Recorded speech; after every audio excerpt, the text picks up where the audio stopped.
Paus Yohanes II, atau yang akrab dipanggil Sri Paus, pimpinan umat Katolik sedunia melakukan pidato resmi Vatikan kepada dunia internasional mengenai sikap resminya terhadap konflik berdarah Israel-Palestina di Timur Tengah yang kembali memanas belakangan ini. Namun apa yang kemudian dikatakannya di depan ribuan umat Katolik itu ternyata benar-benar merupakan peristiwa yang sangat mengejutkan, bahkan boleh dikatakan sebagai berita abad ini, ibarat petir di siang bolong. Pada pukul 17 waktu setempat, Sri Paus mengumumkan kepada seluruh dunia bahwa mulai saat itu, detik itu, beliau menyatakan dirinya masuk ke dalam. Mengagetkannya pengumuman tersebut, 16 orang di antara ribuan umat yang mendengarkan pidato langsung Sri Paus, langsung dilarikan ke rumah sakit karena mendapat serangan jantung mendadak. Hanya 5 nyawa di antara mereka yang berhasil diselamatkan. Ketika Sri Paus mengatakan sikapnya dalam pidato tanpa teksnya tersebut, semua umat nampak begitu serius mendengarkan. Beberapa pimpinan Vatikan nampak seperti tidak terlalu kaget, bahkan beberapa di antara mereka yang mendengarkan pidato Sri Paus tersebut sedang memegang sesuatu. Mungkin banyak umat Katolik di hadapan Sri Paus yang heran dengan benda apa yang dipegang oleh beberapa kardinal dan pimpinan Vatikan itu. Ternyata mereka sedang memegang tasbih, sambil mulutnya terlihat seperti sedang membacakan ayat-ayat.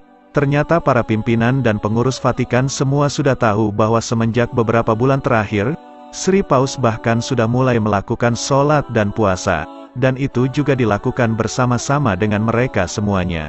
Inilah selengkapnya pidato Sri Paus tersebut, yang setelah jadi mualaf, namanya telah berubah menjadi Ahmad Sri Paus, supaya umatnya tidak terlalu kaget.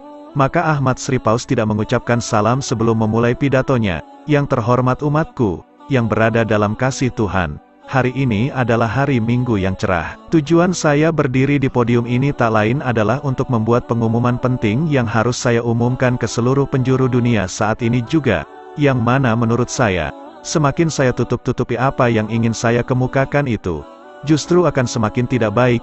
Ini semua berkaitan dengan pilihan jiwa dan hati nurani saya. Sudah selama puluhan tahun kalian semua mengetahui bahwa saya adalah seorang pemeluk agama Katolik yang taat.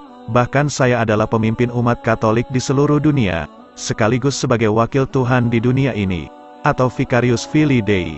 Saya mewakili urusan Allah untuk dunia ini, memberikan amnesti, abolisi dan grasi atas umat manusia yang berdosa dengan mandat sepenuhnya dari Allah. Namun mulai kini saya tak mampu berdusta lagi. Sesungguhnya sejak puluhan tahun lalu, saya sudah tak meyakini lagi kebenaran dari agama Katolik ini. Karena semakin saya mendalami Alkitab, semakin jelas pula kesalahan-kesalahan yang saya temukan dalam kitab ini. Maka itu, saya berusaha membandingkannya dengan kitab-kitab suci yang lain.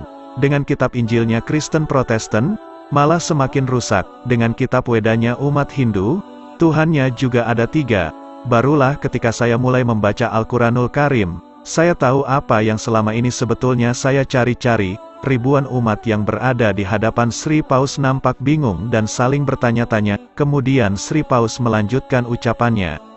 Tapi ketika itu saya masih takut dengan ancaman yang mungkin saya terima jika saya nekat keluar dari agama Katolik. Namun kini saya berani mengambil keputusan penting ini. Saya tak akan takut lagi pada ancaman pembunuhan yang mungkin akan segera saya hadapi. Saya hanya ingin hidup tenang, terutama jiwa spiritual saya. Saya sangat berharap agar umat agama Kristen apapun itu, tak akan membunuh saya hanya karena pilihan hidup pribadi saya ini. Saya sudah tua, sudah uzur, bahkan tubuh saya pun sudah bongkok. Sampai di sini, beberapa umat nampak mulai menitikkan air mata karena terharu. Saya percaya Allah itu satu, dan saya juga percaya bahwa Nabi Muhammad itu adalah utusannya. Ahmad Sri Paus mengucapkannya dengan terbata-bata. Saya tahu konsekuensi dan mungkin reaksi dari umat Kristen di seluruh dunia kalau saya melakukan pengumuman ini. Tapi saya terpaksa melakukannya, minimal untuk diri saya sendiri. Saya khawatir akan kehidupan saya di akhirat nanti bila tetap berada dalam